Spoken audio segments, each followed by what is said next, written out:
Hi అండి, నమస్తే. నేను మీ Rama. Welcome back to nonstop cooking Telugu channel. ఈరోజు మన స్పెషల్ రెసిపీ బెల్లం అరిసెలు. పండగ పొడి చేసుకునే ఈ బెల్లం అరిసెల్ని మనం ఇంట్లోనే ఈజీగా చాలా టేస్టీగా ప్రిపేర్ చేయవచ్చు. అలాగే వంట రాలేని వాళ్ళు కూడా ఈజీగా ఈ అరిసెలను చేసుకోవచ్చు. ఇక్కడ నేను చెప్పే టిప్స్ ఫాలో అవుతూ మీరు కూడా ఈ అరిసెలను ట్రై చేసి మీకు ఎలా కుదిరిందో కామెంట్ చేయండి. ఇప్పుడు అరిసెలు ఎలా చెయ్యాలో చూద్దాం. ముందుగా మీరు ఒక బౌల్లో 4 కప్పుల రేషన్ బియ్యం వేసుకోండి. అలాగే ఎక్స్ట్రాగా 1/2 కప్ బియ్యాన్ని వేసుకోండి. మనం ఎప్పుడు అరిసెలు చేసినా బియ్యం అనేది ఎక్స్ట్రాగా ఉండేటట్టు 1/2 కప్ వేసుకోవాలి. ఇప్పుడు ఈ బియ్యాన్ని 2 టైమ్స్ వాష్ చేసుకోండి. ఇలా మీరు ఒక రోజంతా బియ్యాన్ని నానబెట్టుకోవాలి. అలాగే మీరు మధ్య మధ్యలో బియ్యాన్ని కడుగుతూ వాష్ చేస్తూ ఉండాలి. ఇలా మీరు 5 నుంచి 6 సార్లు మధ్యలో వాష్ చేస్తూ ఉండాలి. ఇక్కడ రేషన్ బియ్యం అనేది అరిసెలకి మంచి టేస్ట్ని ఇస్తుంది. ఒక రోజు తర్వాత ఈ రైస్ని నేను మీకు చూపిస్తున్నా. ఇప్పుడు ఈ రైస్ని కన్నాలు ఉండే గిన్నెలో వడకట్టుకోండి. ఇలా మీరు ఒక 10 నిమిషాలు వదిలేయండి. ఈలోగా మనం బెల్లాన్ని తరుక్కుందాం.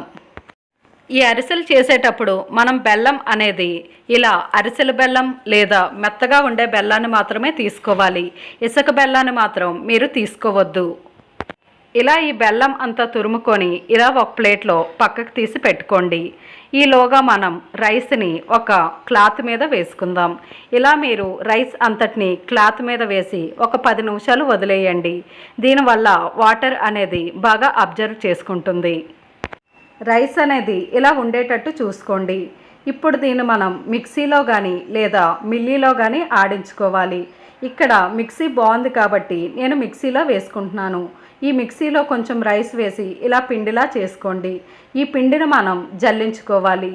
మీరు మిల్లీలో రైస్ ఆడించినా సరే ఇంటికి వచ్చాక పిండిని కంపల్సరిగా జల్లించండి. ఇలా ఈ పిండి పైన గట్టిగా చేత్తో అదిమి పెట్టుకోండి. దీని మీద ఒక తడి క్లాత్ వేసుకొని పెట్టుకోండి. దీనివల్ల బియ్యపిండి అనేది డ్రై అవ్వకుండా ఉంటుంది. ఒక వెడల్పటి ప్యాన్ తీసుకొని ఇందులో 2.5 కప్పుల బెల్లాన్ని వేసుకోండి. అలాగే 1/2 కప్ షుగర్ని వేసుకోండి. ఇక్కడ మనం బెల్లం 2.5 అలాగే 1/2 కప్ షుగర్ కలిపి మొత్తంగా 3 కప్పులు అవుతుంది. అంటే 4 కప్పుల బియ్యానికి 3 కప్పుల బెల్లం షుగర్ వేసుకోవాలి. ఇందులో 1/2 కప్ వాటర్ వేసి స్టవ్ మీద పెట్టుకోండి. మీరు ఎప్పుడు అరిసెలు చేసినా ఇదే క్వాంటిటీతో చేసుకోండి. ఇప్పుడు ఈ పాకాన్ని ఇలా ఒకసారి తిప్పుకోండి. ఇందులోని మనం 1/2 టేబుల్ స్పూన్ ఇలాచీ పౌడర్ వేసుకోవాలి. అలాగే నెయ్యిని 1 స్పూన్ వేసుకోండి. ఇలా నెయ్యి వేసుకొని ఈ పాకం అంతా బాగా కలిసేలా బాగా కలుపుకోండి. ఇప్పుడు పాకం రావడం స్టార్ట్ అయింది. ఇప్పుడు మీరు ఫ్లేమ్ని లో ఫ్లేమ్లో పెట్టుకోండి. ఎందుకంటే పాకం అనేది నిమిషాల్లో చేంజ్ అవుతుంది. ఇలా మీరు కొంచెం వాటర్లో ఈ పాకాన్ని వేసుకొని చెక్ చేయండి. ఇక్కడ ఈ పాకం అనేది లేత ఉండపాకంలా రావాలి. మీరు ఎటు మౌల్డ్ చేస్తే అటు మౌల్డ్ అయ్యేటట్టు ఉండాలి. ఈ స్టేజ్లో ఉండేటప్పుడు కొంచెం కొంచెం పిండిని యాడ్ చేస్తూ ఉండండి. ఈ అరిసెలు చేసేటప్పుడు వేరే వాళ్ళ హెల్ప్ ఉంటే చాలా ఈజీగా చేసుకోవచ్చు. ఇలా ఒకరు పిండి కలుపుతూ ఉంటే వేరే వాళ్ళు పిండి వేస్తే ఈజీగా చేసుకోవచ్చు. ఇలా మనం ఈ పాకానికి సరిపడా పిండిని యాడ్ చేస్తూ ఉండాలి. ఇలా మీరు పిండిని వేస్తున్నప్పుడు లో ఫ్లేమ్లో పెట్టుకోండి. ఇదే ప్రాసెస్లో కొంచెం కొంచెం పిండిని వేస్తూ ఇలా పిండి మొత్తం బాగా కలిసేలా కలుపుకోండి.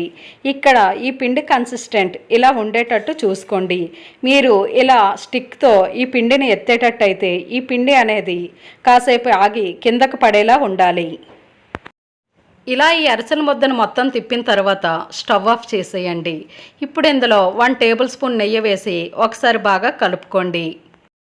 దీని తర్వాత 1 టేబుల్ స్పూన్ నెయ్యిని ఇలా అరిసెల ముద్దపై స్ప్రింకిల్ చేస్తూ వేయండి.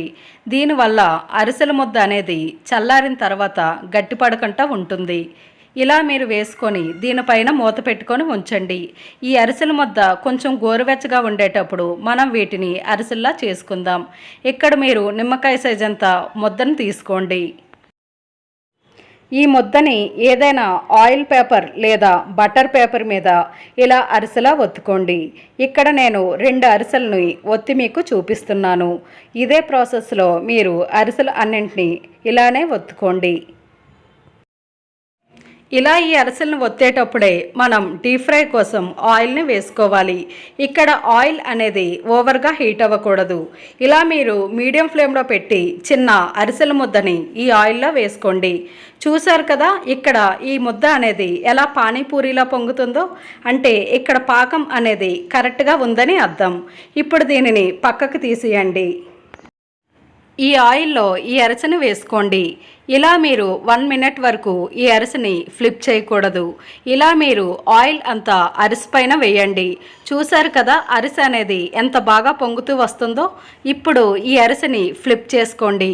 2 వైపులా ఈ అరిసె అనేది గోల్డెన్ కలర్ వచ్చే వరకు ఫ్రై అవ్వాలి. ఇక్కడ మీరు ఫ్లేమ్ని మీడియం ఫ్లేమ్లో పెట్టుకొని మాత్రమే చేసుకోవాలి. ఒకవేళ మీరు హై ఫ్లేమ్లో పెట్టి చేస్తే అరిసెలు అనేవి బయటికి కలర్ వస్తాయి, కానీ లోపల ఉడకవు. కాబట్టి ఇలా మీడియం ఫ్లేమ్లో పెట్టుకొని గోల్డెన్ కలర్ వచ్చే వరకు ఫ్రై చేయండి.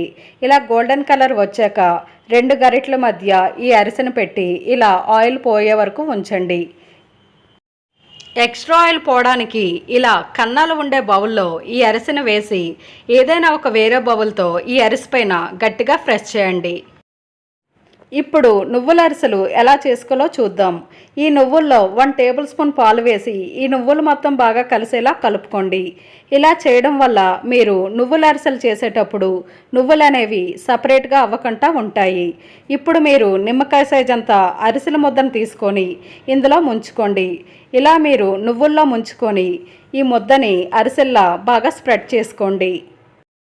ఇదే ప్రాసెస్లో మీరు మిగిలిన పిండిని కూడా ఇలా నువ్వుల్లో ముంచుకొని అరిసెలా ఒత్తుకోండి. ఇలా ఒత్తుకున్న ఈ అరిసెల్ని ఆయిల్లో వేసుకోండి. ఇలా మీరు మీడియం ఫ్లేమ్లో ఈ అరిసెల్ని కొంచెం గోల్డెన్ కలర్ వచ్చే వరకు బాగా ఫ్రై చేసుకోండి. ఈ అరిసెల్ని మనం ఎక్కువసేపు ఫ్రై చేయవసరం లేదు. ఇలా ఆయిల్లో వేయగానే ఈ అరిసెలు పొంగుతూ వెంటనే ఫ్రై అయిపోతాయి. ఇలా ఈ అరిసెలు అనేవి కొంచెం గోల్డెన్ కలర్ వరకు ఉంచి వీటిని కూడా పక్కకు తీసుకోండి. ఇదే ప్రాసెస్లో మిగిలిన అరిసెలను కూడా ఇలానే చేసుకోండి. చూసారు కదండి, బెల్లం అరిసెలను చేసుకోవడం ఎంత ఈజీనో. బయటికి క్రిస్పీగా, లోపల చాలా సాఫ్ట్గా, చాలా అంటే చాలా చాలా టేస్ట్గా ఉంటాయి. మీరు కూడా ఈ రెసిపీని తప్పకుండా ట్రై చేయండి. అలాగే మీకు ఎలా కుదిరిందో కంపల్సరీ కామెంట్ చేయండి. ఈ వీడియో మీకు నచ్చితే ఒక లైక్ చేయండి. మీ ఫ్రెండ్స్ అండ్ ఫ్యామిలీ మెంబర్స్కి ఈ వీడియోని షేర్ చేయండి. మరెన్నో రుచికరమైన వంటల కోసం మన ఛానల్ని సబ్స్క్రైబ్ చేసి పక్కనే ఉన్న బెల్ ఐకాన్ని యాక్టివ్లో పెట్టుకోండి.